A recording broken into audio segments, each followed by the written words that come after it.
When 6 Marines planted the American flag atop Mount Suribachi on February 23, 1945, Japanese soldiers who witnessed the act immediately opened fire on the flagpole, transforming what Americans saw as a moment of triumph into a deadly target that drew concentrated enemy gunfire for hours afterward. What stunned the Japanese defenders was not the symbolic gesture itself, but what that flag represented about their carefully constructed defensive strategy. After 4 days of the most brutal fighting the Pacific War had yet witnessed, American forces had penetrated deep enough into Iwo Jima's defenses to claim the island's most tactically significant position, a volcanic peak that General Tadamichi Kuribayashi had specifically designed his entire defense to protect. The raising of that flag signaled to Japanese commanders entrenched in their underground fortresses that their intricate network of tunnels, bunkers and artillery positions, built over 8 months of intensive preparation, had failed to prevent the Americans from achieving a breakthrough that would fundamentally alter the strategic balance on an island where every inch of ground had been transformed into a killing zone. The Japanese reaction to the flag raising cannot be understood apart from the extraordinary defensive preparations that had consumed the island's garrison since June 1944, when Lieutenant General Tadamichi Kuribayashi arrived to take command of Iwo Jima's defense. Kuribayashi, a career officer who had spent time in the United States before the war and understood American industrial capacity and military capability, recognized immediately that defending Iwo Jima, according to traditional Japanese doctrine, would result in swift defeat. Previous Japanese island defenses had concentrated forces at the beaches, attempting to annihilate American landing forces in the surf before they could establish a foothold. This strategy had failed repeatedly as American naval gunfire and air superiority decimated Japanese beach positions before the first Marines reached shore. Kuribayashi explicitly rejected this approach and instead ordered the construction of a defense in depth that would allow Americans to land relatively unopposed, then trap them in a nightmare of interlocking fields of fire emanating from positions the Americans could barely see, much less effectively target. Military records from the Japanese garrison show that Kuribayashi's orders specified that no soldier should die uselessly, that every position should be mutually supporting with multiple escape routes, and that the goal was not to win, but to inflict maximum casualties over maximum time, making the Americans pay so dearly for Iwo Jima that they would reconsider invading the Japanese homeland. The physical transformation of Iwo Jima under Kuribayashi's command was unprecedented in the Pacific War. Engineering units working primarily at night to avoid American aerial reconnaissance carved more than 11 miles of tunnels through the island's volcanic rock, connecting over 1,500 underground positions that ranged from small machine gun nests to chambers capable of holding 300 men. Historical records from Japanese survivors indicate that the tunnel network was so extensive that soldiers could move from the northern end of the island to the southern beaches entirely underground, emerging to fire on American positions and then disappearing back into passages that were nearly impossible to detect from the surface. The tunnels were equipped with multiple entrances and exits, designed so that American artillery or naval shells could not achieve direct hits on openings, and each position was stocked with ammunition, food, and water sufficient for prolonged resistance. Mount Suribachi, the 554-foot volcanic peak that dominated the southern tip of the island, received particular attention in this construction effort. The entire mountain had been hollowed out with a maze of tunnels and firing positions that gave Japanese defenders commanding views of the invasion beaches while remaining protected from American bombardment. Artillery pieces were mounted on rails inside the mountain so they could be rolled out to fire, then retracted into tunnels before American observers could pinpoint their locations. Every cave entrance was positioned to cover multiple approaches, and the interconnected nature of the defenses meant that neutralizing one position did not significantly reduce the overall defensive capability because soldiers could simply retreat through tunnels to alternate firing positions. The American assault on Iwo Jima began on February 19, 1945, after 3 days of intense naval bombardment that proved far less effective than planners had hoped. The Marines of the 4th and 5th Divisions who landed that morning encountered minimal resistance on the beaches, which initially seemed to confirm intelligence estimates that the preliminary bombardment had devastated Japanese defenses. Within minutes, that illusion shattered as Japanese artillery and mortars, which had remained silent during the landing to avoid revealing their positions, opened fire on beaches packed with Marines and equipment. The volcanic sand of Iwo Jima's beaches proved nearly impossible to dig into for cover, and vehicles became mired in the loose material, creating massive congestion that made the American forces perfect targets for Japanese gunners, firing from concealed positions. Private First Class Robert Leader of the 28th Marines later wrote in his diary that the first hour on the beach was unlike anything the veterans had experienced in previous landings because they could not identify where enemy fire was coming from, seeing no visible Japanese positions despite the intense barrage of shells and bullets. The Marines began taking casualties at rates that shocked even experienced combat veterans, and the entire invasion timetable, which had projected reaching Mount Suribachi by the end of the first day, immediately collapsed as units became pinned down within yards of the waterline. The 4 days of fighting that preceded the flag raising on Mount Suribachi represented some of the most intense combat Marines had ever experienced. The 28th Regiment, tasked with isolating and capturing the mountain, advanced yard by yard against resistance that seemed to come from nowhere and everywhere simultaneously. Japanese defenders would allow Marine patrols to pass certain positions, then open fire from behind, cutting off advance units and forcing painful fighting to re-establish contact. Flamethrower teams and demolitions experts worked systematically to clear each cave and bunker, discovering to their frustration that positions they had just destroyed were often reoccupied through tunnel connections as soon as they moved forward. Colonel Harry Liversedge, commanding the 28th Regiment, reported to division headquarters that his men were exhausted and taking casualties at unsustainable rates, but that the tactical importance of Mount Suribachi required continued assault, because Japanese observers on the summit could direct fire on every American position on the southern part of the island. By the morning of February 23rd, 4 days after the initial landing, the 28th Marines had fought their way to the base of Mount Suribachi and begun the final assault on the summit, encountering fierce resistance from Japanese positions that had been built into every crevice and cave on the mountain slopes. The actual climb to the summit of Mount Suribachi took place in the early morning hours of February 23rd, with a 40-man patrol from Easy Company, 2nd Battalion 28th Marines, led by First Lieutenant Harold Schreier. The patrol carried a small American flag that they were ordered to raise if they reached the summit, serving both as a signal to American forces below and as a morale booster for Marines who had been fighting in brutal conditions for 4 days. The climb itself proved surprisingly unopposed compared to the fighting that had preceded it,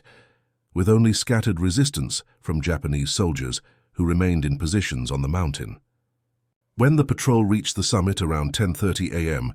they discovered that most of the Japanese defenders who had survived the 4-day assault had retreated into the tunnel network deep inside the mountain or had withdrawn to defensive positions in the northern part of the island. The Marines quickly found a length of pipe that had been part of a Japanese water collection system and used it as a flagpole to raise the American flag, a moment captured in a photograph by Staff Sergeant Louis Lowry of Leatherneck magazine. From American positions across the southern part of Iwo Jima, Marines, sailors, and Coast Guardsmen saw the flag go up and erupted in cheers that could be heard over the sound of ongoing combat. The Japanese reaction was immediate and revealing. From positions across the island, Japanese artillery and mortar fire concentrated on the summit of Mount Suribachi, turning the area around the newly planted flag into one of the most dangerous spots on the battlefield. Military records indicate that Japanese observers had been tracking the American patrol's ascent, and that orders went out from Japanese command positions to direct all available fire on the summit. The concentrated Japanese fire was not simply a reflexive response to seeing an enemy flag, but represented a calculated tactical decision based on what that flag revealed about the status of Mount Suribachi's defenses. For General Kuribayashi and his staff, observing from their command post deep in the northern part of the island, the flag atop Suribachi confirmed that the southern defensive anchor of their carefully planned defense had been compromised. The mountain had been designed to serve as a bastion that would tie down American forces for weeks,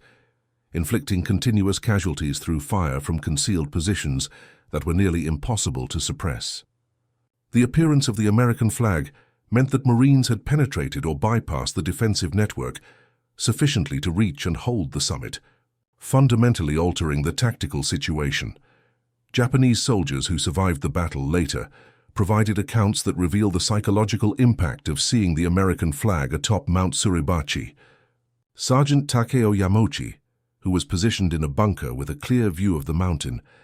described in post-war interviews the sense of shock among Japanese defenders when the flag appeared.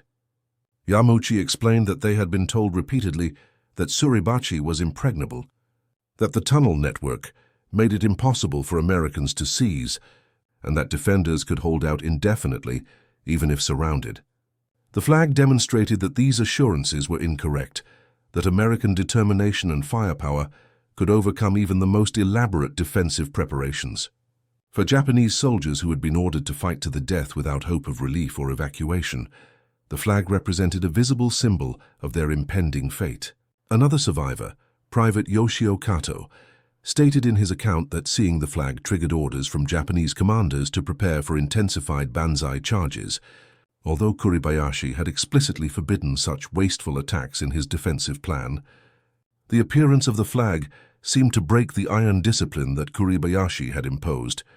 with some unit commanders reverting to traditional Japanese tactics in response to what they perceived as the collapse of the carefully constructed defense. Several hours after the initial flag raising, a larger flag was brought to the summit to replace the first one, and it was this second flag raising that Associated Press photographer Joe Rosenthal captured in the photograph that would become one of the most recognizable images of World War II. The decision to raise a second, larger flag was made by senior Marine officers who wanted a flag that would be more visible to troops across the island, serving as a powerful morale symbol during what everyone recognized would be weeks of continued brutal fighting. The 6 Marines who raised the second flag, Sergeant Michael Strank, Corporal Harlan Bloch, Private First Class Franklin Sousley, Private First Class René Gagnon, Private First Class Ira Hayes, and Navy Corpsman John Bradley, were not aware they were participating in a moment that would achieve such historical significance. For them and for the rest of the Marines on Iwo Jima, the flag raising was a brief moment of triumph in the midst of a battle that was far from over. Japanese forces continued to pour fire onto the summit area, and 3 of the 6 men who raised the second flag would be killed in the fighting that continued for another month. From the Japanese perspective, the most stunning aspect of the flag raising was not that it happened, but how quickly it happened relative to their defensive planning. General Kuribayashi had calculated that the entire defense of Iwo Jima should last at least 2 months, with Mount Suribachi alone expected to hold out for weeks. The fall of Suribachi after only 4 days represented a catastrophic failure of the southern anchor of the defense and forced a complete reassessment of how long the island could hold out. Japanese military records recovered. After the battle show communications between island commanders expressing shock at the speed of the American advance and questioning whether the defensive preparations had been adequate. What these records reveal is that Japanese commanders had underestimated not the quality of their fortifications, which were extraordinary, but rather the willingness of American forces to accept casualties at rates that would have been considered prohibitive in previous campaigns. The Marines attacking Mount Suribachi had sustained casualties that amounted to roughly 30% of the assault units, rates that in earlier Pacific battles would have led commanders to halt attacks and request reinforcements. Instead, the Marines had continued assaulting through casualties that devastated unit cohesion, pressing forward because the strategic importance of Iwo Jima demanded acceptance of losses. That would have been unthinkable earlier in the war. The tactical significance of securing Mount Suribachi extended far beyond the symbolic value of the flag. With the mountain in American hands, Japanese observers who had been directing artillery fire from the summit were eliminated, reducing the effectiveness of Japanese defensive fire across the southern part of the island. American forces could now use the beach areas for supply operations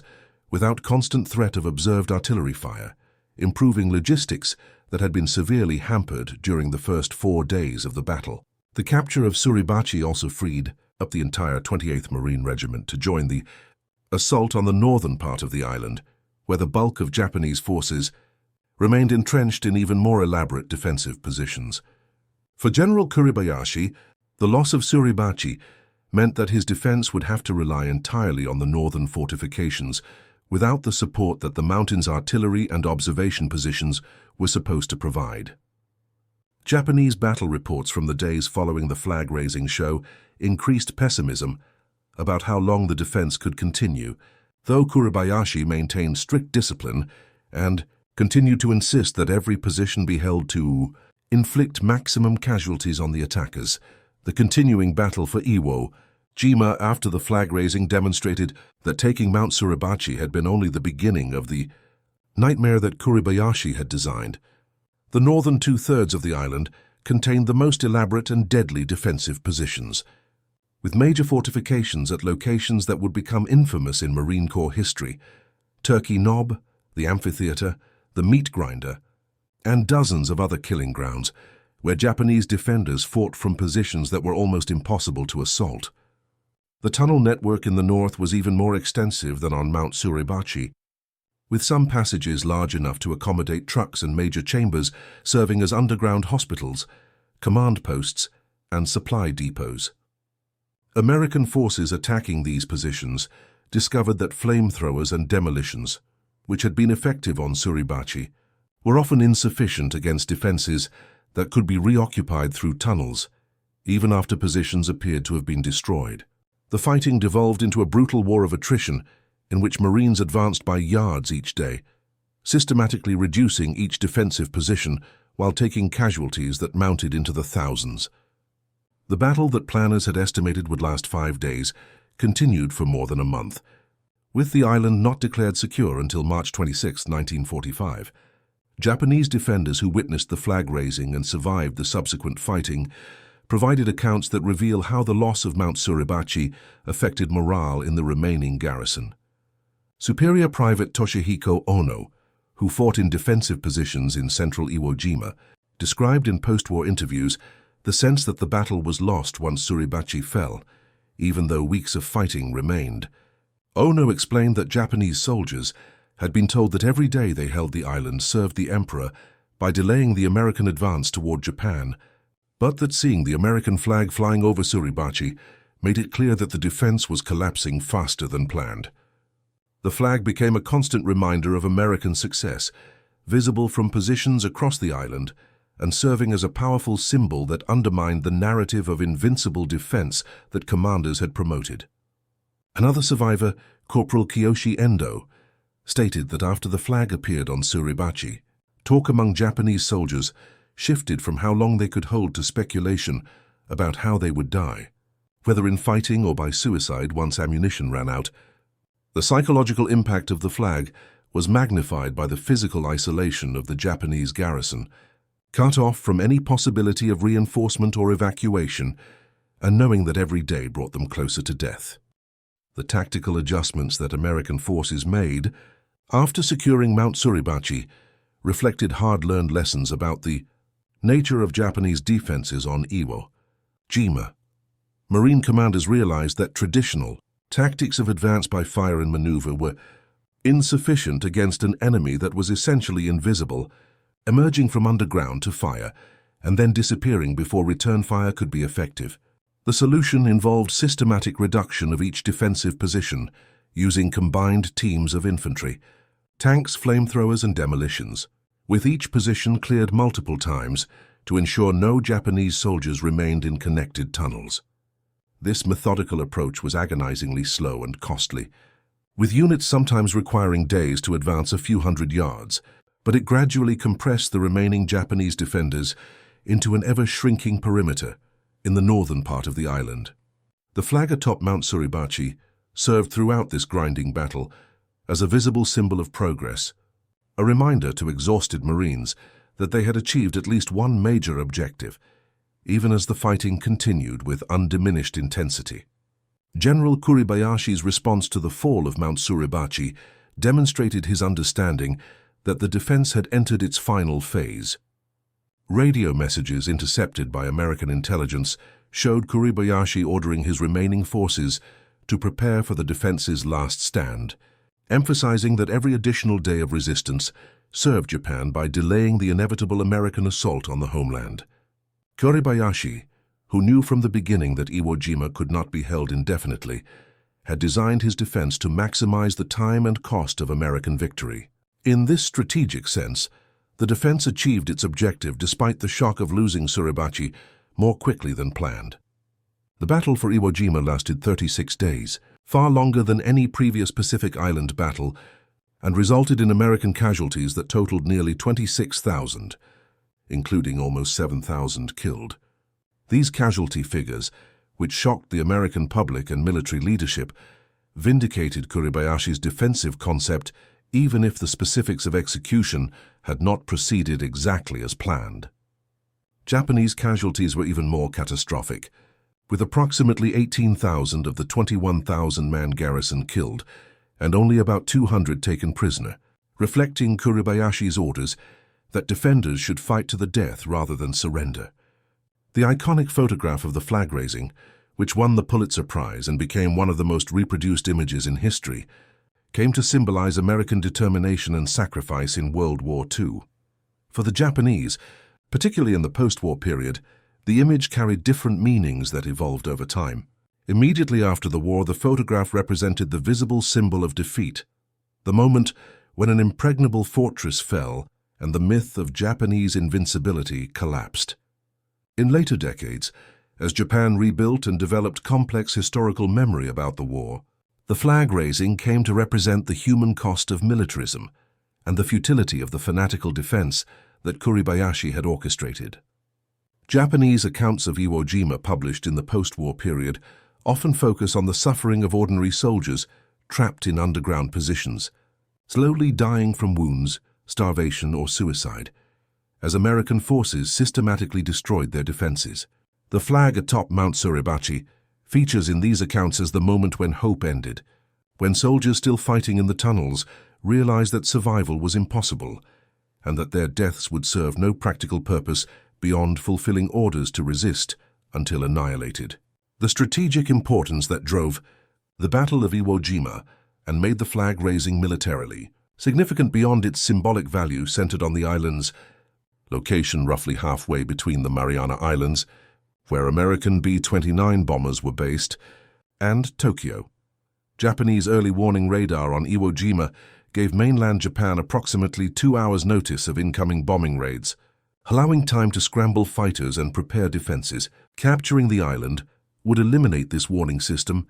and provide emergency landing fields for damaged B-29s that could not make the long flight back to the Marianas. Military planners also envisioned using Iwo Jima's airfields to base fighter escorts for bombing missions over Japan, significantly improving the effectiveness of the strategic bombing campaign. These strategic considerations made Iwo Jima worth the extraordinary cost in American casualties, though debates about whether the island's value justified the sacrifice continue among historians. The flag raising became bound up with these strategic questions, serving as a powerful image that helped justify the casualties to an American public that was increasingly weary of war news, reporting thousands of dead. For the men who raised the flag and fought on Iwo Jima, the battle remained a defining experience that shaped the rest of their lives. Of the 6 flag raisers in the famous photograph, 3 were killed before the battle ended, and the 3 survivors found themselves transformed into celebrities whose private experiences of combat became public symbols used for war bond drives and national morale. Thyra Hayes, a Pima Native American who struggled with the attention and trauma,